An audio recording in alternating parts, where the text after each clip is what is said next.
میں نے ایک کتاب کے اندر پڑھا کہ اہل جنت کا جنت کے اندر اعزاز و اکرام کیسے کیا جائے گا۔ چنانچہ ایک روایت میں آتا ہے کہ اللہ تبارک و تعالی فرشتوں سے فرمائیں گے کہ میرے بندے کو کچھ کھلاؤ، تو وہ کچھ لے کر کے آئیں گے۔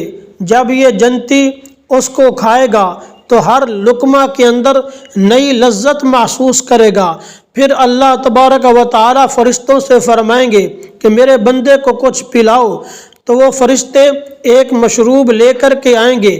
جب یہ جنتی پیے گا تو ہر گھونٹ کے اندر نئی لذت محسوس کرے گا، ہر گھونٹ کے اندر نیا ذائقہ محسوس کرے گا۔ پھر میں نے ایک اور روایت کے اندر پڑھا کہ ایک جنتی آدمی اپنے سامنے دسترخوان بچھائے گا تو اوپر سے ایک پرندہ اڑتا ہوا نظر آئے گا۔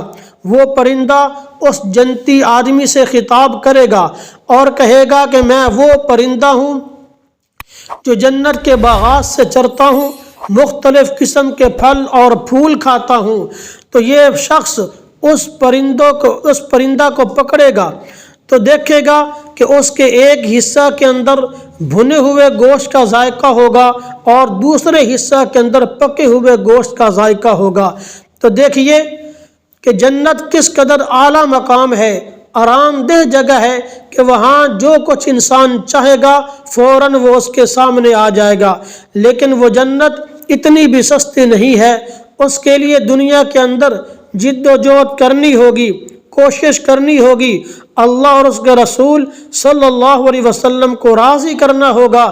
تو جس نے اللہ اور اس کے رسول کی اطاعت میں زندگی گزاری تو یہ جنت اس کو نصیب ہوگی، اگر نافرمانیوں کے اندر زندگی گزاری تو پھر جہنم اس کا ٹھکانہ بنے گا۔